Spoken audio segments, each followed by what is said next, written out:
नमस्कार। सभी संत जनों को मेरा नमस्कार, मेरा प्रणाम। बड़ी अजीब कसमकस है इस जिंदगी की। ईश्वर ने अनंत ब्रह्मांड की रचना की है और इस अनंत ब्रह्मांड में असंख्य जीव जंतुओं में सिर्फ मनुष्य ही एक ऐसा प्राणी है जिसे विकास की चिंता है, जिसे आगे बढ़ने की ना जाने किस किस तरह की चिंताएं हैं। मनुष्य मनुष्य ही एकमात्र ऐसा प्राणी है जो पृथ्वी और जलवायु का संतुलन बिगाड़ने की भरपूर कोशिश कर रहा है। मनुष्य इस युग में मनुष्य इतना लालची और धोखेबाज हो चुका है कि वो अपने स्वार्थ के लिए, अपनी खुशी के लिए किसी दूसरे को दुख दे रहा है। इस तरह का मनुष्य जीवन ईश्वर ने अगर बनाया भी तो क्यों बनाया? मनुष्य की गणना सृष्टि के सर्वोत्तम जीव के रूप में की जाती है, पर क्या सृष्टि का सर्वोत्तम जीव मनुष्य क्या इस तरह की चीजें कर रहा है जो पशु भी नहीं कर रहे हैं?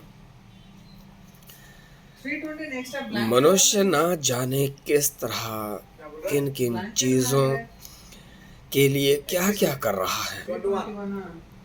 खैर, ये कलयुग चल रहा है और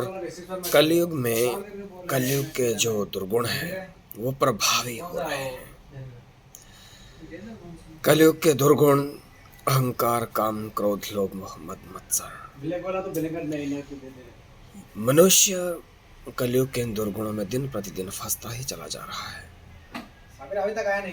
अभी तो कलयुग का प्रथम चरण ही धरती पर पड़ा है, परंतु जब कलयुग अपने दूसरे तीसरे चरण में आएगा तो क्या होगा, अभी से ही देखो।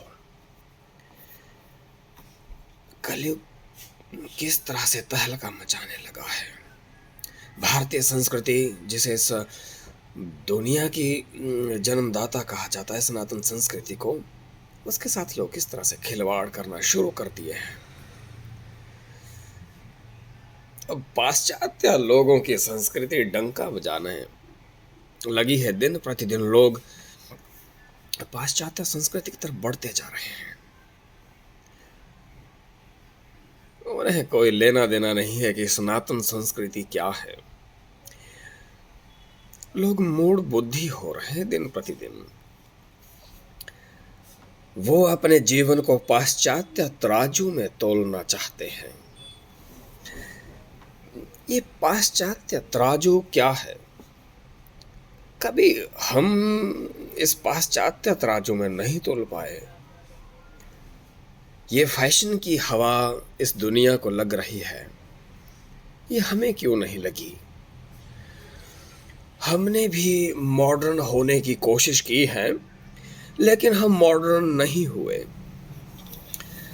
अब जो लोग दिन प्रतिदिन मॉडर्न हो रहे हैं उन्हीं को देख लो। ना तो वो पूरी तरह से शुद्ध हिंदी बोल सकते हैं, ना ही पूरी तरह से शुद्ध अंग्रेजी। ऐसा लगता है कि जैसे कांच की बोतल में पत्थर भर करके उसे हिला दिया हो, इस तरह से उनकी भाषा हो गई है। ये लोग ना तो पूरी तरह से अंग्रेज हो सके हैं, ना ही ये पूरी तरह से भारतीय रहे। हिंदू जो प्राणी है वो दोगला होता जा रहा है, परंतु जो सनातनी होगा वो ऐसा नहीं होगा। जो अपनी धर्म संस्कृति को समझता होगा, जो अपने संस्कारों को समझता होगा, वो ऐसा नहीं होगा। पाश्चात्य संस्कृति के रंग में रंगे हुए दोगले लोग ही जो हिंदू हैं, वही अपनी संस्कृति को बदनाम करने की कोशिश करेंगे, वही अपने कल्चर के खिलाफ आवाज उठाएंगे। बहुत बार ये देखने को आता है कि वो भी एक समय था जब वस्त्र उतारने पर महाभारत हो गई थी, और आज ये मूर्ख दोगले हिंदू, अगर इनको वस्त्र पहनने के लिए कह दिया जाए तो महाभारत हो जाएगी। और ये उन लोगों को इतनी इज्जत, इतना सम्मान देते हैं जो इन्हें नग्न अवस्था में देखना पसंद करते हैं। जो लोग इन्हें कहें कि शाबाश, बहुत बढ़िया, तुम अर्धनग्न अवस्था में घूम रहे हो, ये अच्छा है, तुम देखो, तो जो जो इस चीज को बढ़ावा देगा वो ही इस तरह से आधुनिक माना जाएगा, और उनको माना जा रहा है। मेरे वो सनातनी भाई, वो सनातन के लोग जो वास्तव में ही दिल से और आत्मा से सनातनी हैं, जो कि अपने संस्कृति के प्रति वफादार हैं, जो जिनके दिल में, जिनकी रग रग में सनातन संस्कृति है। सनातन संस्कृति का मतलब क्या है? सनातन संस्कृति का मतलब है, ये एक बहुत ही गहरी बात है। गहराई इसमें इसलिए है क्योंकि गायत्री, सबसे पहले जब सनातन संस्कृति की बात होगी तो हम गायत्री की बात करेंगे, क्योंकि गायत्री के बिना सनातन संस्कृति अधूरी है। गायत्री ही सनातन संस्कृति की आधारशिला है। तो बिना गायत्री का व्याख्यान किए हम सनातन संस्कृति के बारे में अगर कुछ कहें तो ये एक अधूरी व्याख्या होगी। और गायत्री के बहुत सारे नियम हैं, कायदे कानून हैं। ये कोई मजाक नहीं है जो आजकल किया जा रहा है। कुछ किसी धर्म संप्रदाय में नहीं कहूँगा, किसी संप्रदाय ही कह सकता हूँ इसको एक तरह से, क्योंकि उनकी वो एक अलग संगठन भी नहीं है, क्या है वो, एक मत है जो गायत्री जी का जो उन्होंने बीड़ा उठाया हुआ है, उन लोगों ने आज तक ना जाने कितने करोड़ गायत्री जप कर दिए हैं। यहाँ पे अगर हम 100-200 करोड़ ही गायत्री जप कर लें तो देखो, श्री विश्वामित्र जी ने, जिनको गायत्री का प्रकट करने का श्रेय जाता है, उन्होंने कुछ करोड़ गायत्री जप किए। तो देखो, गायत्री से हम एक नवीन सृष्टि की रचना कर सकते हैं। उन्होंने नवीन स्वर की रचना की थी, जिसे त्रिशंकु का स्वर कहा जाता था। तो गायत्री में कितना सामर्थ्य है, कितनी शक्ति है, यह हम महसूस कर सकते हैं। तो मुझे नहीं लग रहा है कि वो लोग गायत्री से कुछ कर पा रहे हैं। वो क्यों नहीं कर पा रहे हैं? क्योंकि वो गायत्री को वैसे नहीं कर पा रहे हैं जैसे कि गायत्री को होना चाहिए था।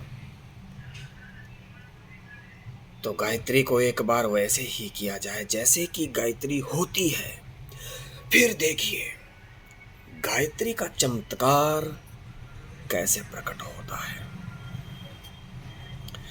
गायत्री का छोटा सा चमत्कार जो मैं आपके साथ साझा करना चाहूँगा वो ये है कि बाल्यकाल में जब हम भी गायत्री जपा करते थे तो क्या होता था, हमारे मुख से निकलने वाली कोई भी बात असत्य नहीं हो सकती थी।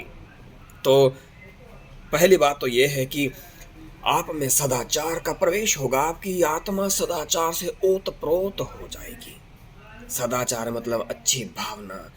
आप हर एक पशु पक्षी पेड़ प्राणी के साथ अपना एक सामंजस्य, एक जुड़ाव महसूस करोगे। आपको ऐसा महसूस होगा कि जैसे आपकी आत्मा उस प्राणी के अंदर है। अगर आपको चोट लगेगी तो आपको भी दर्द होगा। आपको इस ब्रह्मांड से जुड़ाव महसूस होगा। हर चीज से आप एक एकीकरण महसूस करेंगे। हर जीव जंतु में आप खुद को महसूस करेंगे। गायत्री जपने से कुछ ऐसा होने लगता है, आप कभी झूठ नहीं बोल सकते, असत्य आपसे दूर भाग जाता है। गायत्री जप करने वाला असत्य से दूर हो जाता है, उसमें सत्य प्रवेश करने लगता है, वो सत्य की राह पर चल पड़ता है।